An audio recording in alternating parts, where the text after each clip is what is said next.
welcome to back to KA MMA. I'm Khalil Deal, I'm Andio. and we're back to talk about UFC Vegas 110. It's going to be an awesome event. Just finished watching the face-offs and weigh-ins here, and I can't wait to talk about this. It's Steve Garcia versus David Onama. We're going to talk about our final thoughts, predictions, and face-offs for the prelims. And happy Halloween, everyone. So the first fight, Talita Alencar versus Ariana Carnelossi. So for this one, Andio, after looking at the face-offs here, who do you got here? After looking at the face-offs, I'm going to go with kind of like the way you roll sometimes. And I'm going to go with the more manly-looking girl here in Arlene Carnelossi. She's really pumped up. She's really muscular. And she's 15-3. So that's not a bad record for a low-level women's fighter here. We've seen far worse. I think she's going to manage to stay on the feet here in the smaller cage and hit Alencar and just survive here any takedowns, potential sub attempts from Alencar, and get the win here. So I'm still going with Carnelossi. All right, man. So for this one here, I'm looking at these guys almost the same height, so that's good. Why is that good? Because I thought maybe Carnelossi was a lot taller, especially on Sherdog. She had her being 2 inches taller, but it's not the case here. They're pretty much the same height, maybe an inch taller for Carnelossi. She is more muscular and built, as you can see here. She's definitely bigger, but Talita Alencar is not that bad either. She still looks pretty good and in good shape, and looks pretty built as well. So the factor that I checked out also about Carnelossi is her takedown defense is horrible. She gets taken down a lot in all of her fights. As a matter of fact, even the last fight with Piera Rodriguez, who's absolutely really not that good, Piera Rodriguez, she actually took down Ariane Carnelossi and was winning. Actually, she was winning the fight, but then she accidentally headbutted her and ended up getting disqualified because of it. And then Ariane won. But Piera actually took her down and was looking like the winner of that. So, at the beginning of the fight, before the disqualification, she was winning, clearly, in my eyes. I don't think Ariane's that good. And I really think Talita's going to easily take her down. Once she gets her down, she'll be able to get that submission. So I'm going to go with Talita Alencar to still get the win here by submission or decision. I'm not really that scared about Carnelossi being a little bit more built and a little bit more muscular. Like you said, muscles don't win tussles. So, hey. True. But one thing, about Alencar, she can't seem to sub anybody out in the UFC. She couldn't sub out Vanessa Demopoulos or Rain dos Santos, right? So let's not get ahead of ourselves and think she's going to sub out Carnelossi here. And the fact that she has no striking at zero power, it's not going to take much for Carnelossi to be better than her on the feet. But yeah, she's going to have to fend off those takedowns, that's for sure. All right, so we're still in disagreement with the first fight of the prelims. Let's move on up to the next fight here. We got here Philip Rowe against Seok Hyun Ko. For this one here, man, I'm still on board here with Seok Hyun Ko. You can see, man, what a difference in height here. Philip Rowe is super, super, super tall. He's like towering over Seok Hyun Ko here. But you know what? It doesn't matter, man. Seok Hyun Ko Seok Hyun Ko is in very good shape. He's pretty built. You can see here he's pretty muscular. Philip Rowe, he's tall and lanky. You look at those skinny legs, man, and you can see that he's really, really skinny. He's obviously ripped as well, but he's very, very skinny. And I can see Seok Hyun Ko chopping away at those legs, those little, toothpick legs that Philip Rowe has. That'll definitely hurt him when he chops at those legs. And of course, we've seen how good of a grappler Seok Hyun Ko is against Oban Elliott in the last fight. He looked like like Nurmagomedov there. He was taking him down. He had him on the ground, and he was Yeah, doing. yeah, that shows a lot of things though. Yeah, he was really, really good at grappling against Oban Elliott. I think that if he takes Philip Rowe to the ground, he's going to be able to control him on the ground and do a good job here. I got Siak Young Ko still by knockout or decision. I think ground and pound knockout or winning a decision by just taking him down and getting out voluming him in the strikes. So the height and reach is just insane. Do I love it? A little bit for a reason here. I like it because I think he's gonna bounce off the cage and be able to stay off the ground more than he may in a bigger cage. So I like that as him at this height in the tiny cage. And I want to see him use those elbows if as Sung Hyo comes in. I don't worry too much about the leg kicks because Phil Rowe survived in there a while now in the UFC without getting too damaged up in the legs, and Ko's not like known for his kicking like throughout the fight and trying to wear a guy out that way. But he has to hurt Ko coming in. And yeah, if he gets on the ground, he has to get up immediately. He always takes grappling matchups. He always loses them, but it shows that he's trying to improve. So I predict in this fight it being very hairy early on with a lot of Ko pressure, but I picture Ho catching him coming in with maybe a slicing elbow, and later in the fight, Rowe's gonna get him in a sub or a knockout because that's the way Rowe wins. He comes back in fights. So Ko's gonna get a little tired. Rowe's gonna bounce off the fence a couple times when he normally would get taken down. That's gonna frustrate Ko a little bit, and that's it, man. Give me a finish for Rowe because he's a finisher. Yeah, yeah. Like I said, we'll talk about the betting. But yeah, I definitely do believe that Philip Rowe by KO sub is a good sprinkle there as well. So, but the pick up for me is still going to be Siak Young Ko. All right, so we're in disagreement still with that one. Let's move on up to the next fight here. The ladies going at it again here. We got Alice Ardalian against Montserrat Ruiz. I really hope here, Andy O, you switch your pick here. And get on board with Alice Ardalian here, man. No, when Alice Ardalian loses this fight, the odds of her next fight are going to be flipped to where they should be. She's going to be the massive underdog again. Not that she doesn't deserve to be the favorite here, but not at this much. Not against a girl that's a champion wrestler and has such a super high pedigree. Not that I really think she's all that, but I think she's going to try and use it here. And she does have a win against a better competition in the UFC. I'm not going to rate Ardalian too highly off of that one win last time. She is 10-7, I believe, right?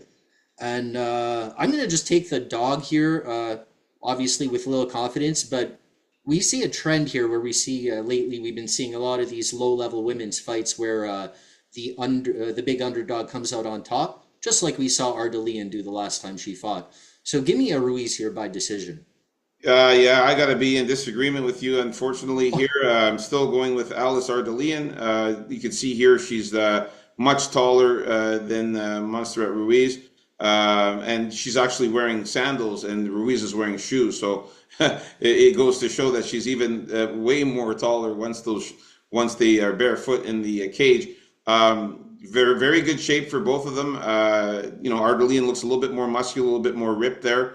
And I just like the striking from Alice Ardalian. I think she's going to put on the volume and piece up Montserrat Ruiz on the feet there. And I just like Ardalian's volume. Like I said, the striking's good. I don't see Montserrat Ruiz having an easy time taking down Ardalian. I mean, she tries to get those headlock type of through takedowns, which are the grade three, the elementary school headlock tosses. They barely ever work there, They may work on her. On a bigger girl like Alice Ardalian here, I don't think it's going to work. So I'm sticking with Alice Ardalian, and I think she will win this one by knockout or decision here. I just wanted to point out, both these girls didn't remember how this was supposed to be a face-off facing each other at the beginning. So they were kind of standing like this until you had to say, look, you two got to face each other here. And Like you got to give Ruiz a break, I guess, because it's been such a long time she fought, but it hasn't been that long for Ardalian here. So both these girls not really knowing what they're doing. Let's hope they know a little bit. Let's hope they look a little better in the cage. Yeah, let's Which hope they don't fight side by side like this. let's hope they look a little better, which is doubtful. But anyway, next. They're gonna fight side by side, punching in the air. Who knows? Let's move on up to the next fight here. Ladies going at it again. We got Caitlin Vieira versus Norma Dumont here. Caitlin Vieira, a little tiny bit taller than Norma Dumont. She is skinnier though, and I've noticed that Caitlin Vieira has been losing some weight. She used to be a little chunky, and she's been losing some weight and slimming up. So she looks very slim here, in very good shape, pretty muscular there, pretty ripped. But Norma Dumont is the thicker of the two. I think she's a little bit more muscular, a little bit bigger than Caitlin Vieira. Again, I still like Norma Dumont. Always liked her. I think she's the better fighter. I think she's obviously better on the feet. She's on a 5-fight winning streak here. Actually, probably more than that. Let me just double check that. But I know she's won 5 of her last 5 fights. But she's on a good winning streak here. 1, 2, 3, 4. Yeah, she's on a 5-fight winning streak. And Caitlin Vieira, she's up and down. She wins, she loses, she wins, she loses, she wins. I think she's due for a loss now, if we're going by that. Caitlin Vieira is good on the ground, but terrible on the feet. If Norma Dumont can stuff those takedowns, she's going to win this fight. Give me Norma Dumont by submission or decision. We did see that Caitlin Vieira, her 4 losses come from 1 knockout and 3 decisions. And Norma Dumont's wins come from 2 submissions and 10 decisions. So she's a decision machine. I'll take Norma Dumont by sub or decision for this one here. Yeah, Norma Dumont coming in pretty good shape here. Maybe among the best shapes she's been, actually, in my opinion here. I think they're both kind of equalish on the feet, but maybe Vieira's a little more tentative sometimes, so I think Dumont's going to win with that, that forward pressure she likes in that volume. Maybe a bit better on the fence push also. They both have good takedown defense, but I think I give the nod to Dumont maybe on what she can do down there. I don't know, but it's close. It's going to be a closely contested fight. Vieira has a lot of experience in there, but yeah, Dumont's been on a very nice run here, and I pick her to win by decision also or sub. All right. We're in agreement with that one still. Let's move on up to the next one here. So this one here, Andio, it is your turn here. So Dante Johnson and Cedricus Damas. Okay, yeah, no question. I got to go with Dante Johnson here. I think he has the power just to catch Dumas here, possibly when Dumas is trying to go for a takedown or just stand there. Because I don't think Dumas is really a caliber man, and I think he's lucky to still be in the UFC. I'm not going to say they're going to cut him after this because I expected that like 2 or 3 fights ago. But yeah, as far as the fight goes, I think it's Johnson by knockout within the first round and a half here. Yeah, you could definitely see that Cedricus Dumas is much taller than Dante Johnson. He's also wearing sandals, and Dante Johnson's wearing running shoes, so he's even more taller once they go barefoot in there. That's one thing. They're both in great shape, but yeah, you can see that Dante Johnson is the bigger guy. He's much more bigger and muscular and much more built. Cedricus Dumas, of course, is more slim, also in good shape too. He's muscular and built as well, but he's more slim and skinnier than Dante Johnson. Definitely like the power in Dante Johnson's hands, and I really think that he could land some good blows to Cedricus Dumas here. And Cedricus Dumas fights, he fights like a weird type of fight, man, where, he's unpredictable. You don't know what he's going to do, but his IQ is very low. Yes. So I could see Dante Johnson being able to get into the range that he needs to and landing that knockout. So give me Dante Johnson by knockout or decision here. least he's not wearing one of the ankle monitors. Yeah, seriously. So Eh? All that's right, so we're in agreement with Dante Johnson. Let's move on up to the next fight. All right, so this is the fight here, Timothy Kwamba and Chung Ho Lee.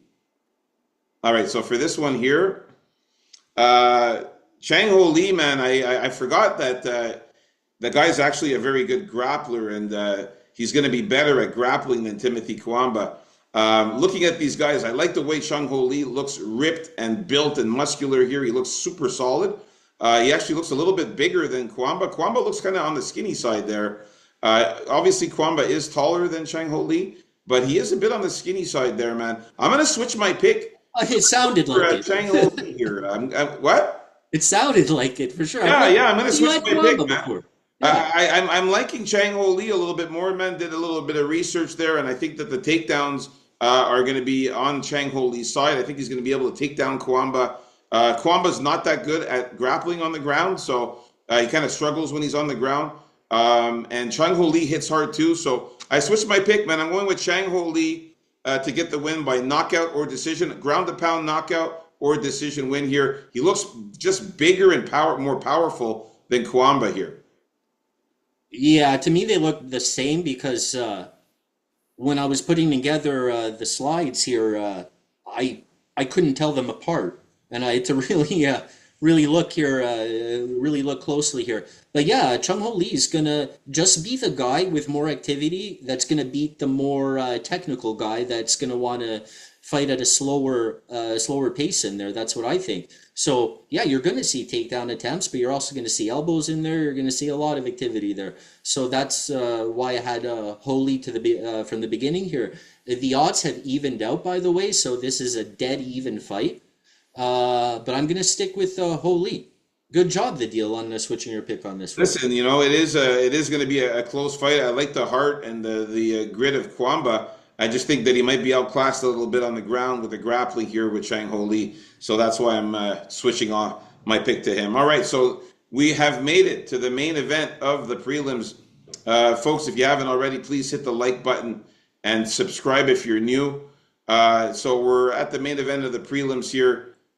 Billy Elikana versus Kevin Christian here. So who you got, NDO? Okay, so Billy and Nkala and Kevin Christian are two guys that are in caliber, in my opinion, or on the cusp, or not even. When it comes to Christian, he may not be caliber at all. The jury's still out on Elikana because he doesn't really do much in there.